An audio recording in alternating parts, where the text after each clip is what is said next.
Thank you so much. Good evening. You cannot imagine what this evening means to me, and I'm not sure that I can find the words to describe what I feel now. And for me, to be speechless is something that I cannot afford. No, Ofer just said that he doesn't know why somebody enters to Israel politics. I don't know either. But when I decided to enter politics, it was not a kind of a logical decision. It was something that was emotional. And then when I was asked why I entered politics, the only answer that I could find then was quoting from a Western saying, "A man got to do what a man got to do."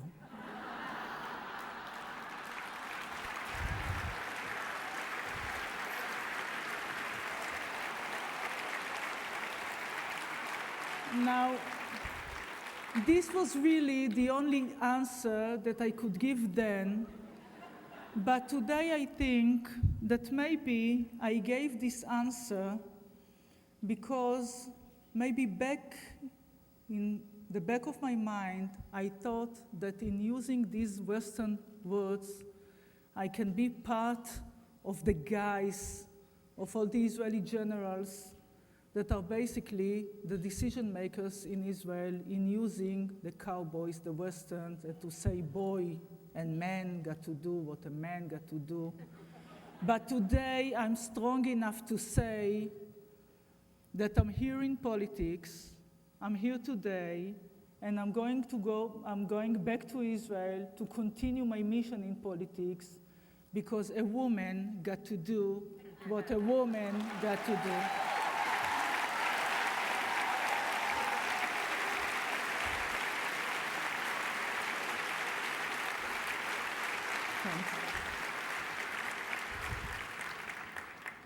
And now I was asked today, what is the difference between men and women in leadership?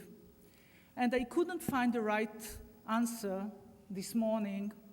And I was thinking about this question, and I think that women in leadership are doing what needs to be done and not what expected us to do. Not because there are high expectations for us, but because there are those that expect us to do nothing, and this is unacceptable.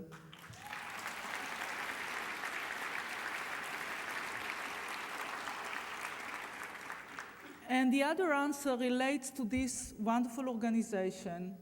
I'm here today, and we are all talking not about the need to empower women, but about making the world a better place.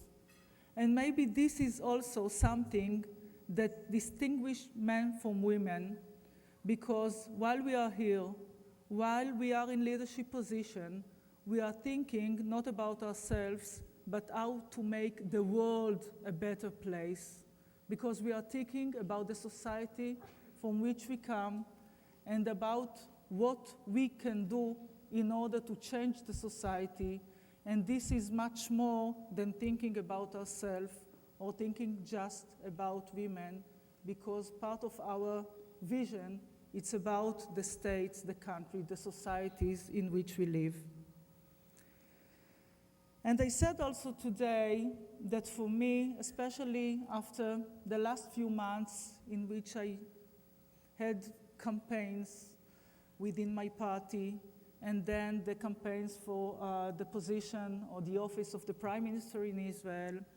And while doing all this, having all these internal political battles, it was amazing and encouraging to raise the head from the political swamp and to see the things that we are doing there are being appreciated elsewhere.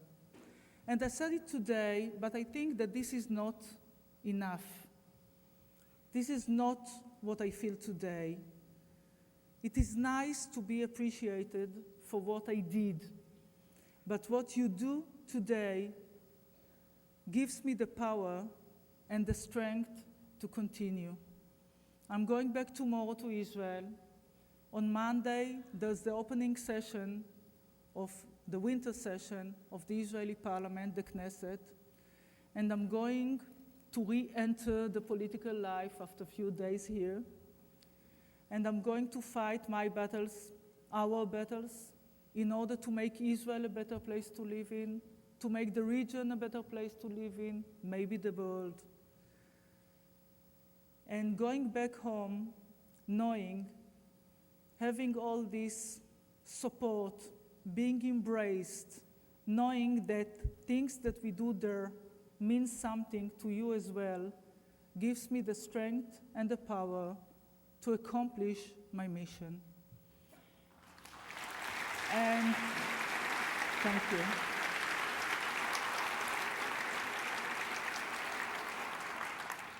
And this reminds me the fact that this week is the opening session of the Israeli parliament, and the fact that this week is also next week, next Friday, is also the Memorial Day for my mother, who died 2 years ago. And my last conversation with her was in the same day that I needed to go to Jerusalem, to the Israeli parliament, to the opening session of the winter session of the parliament 2 years ago. And the last words of my mother to me was, "Be strong." And I am stronger today. Thank you.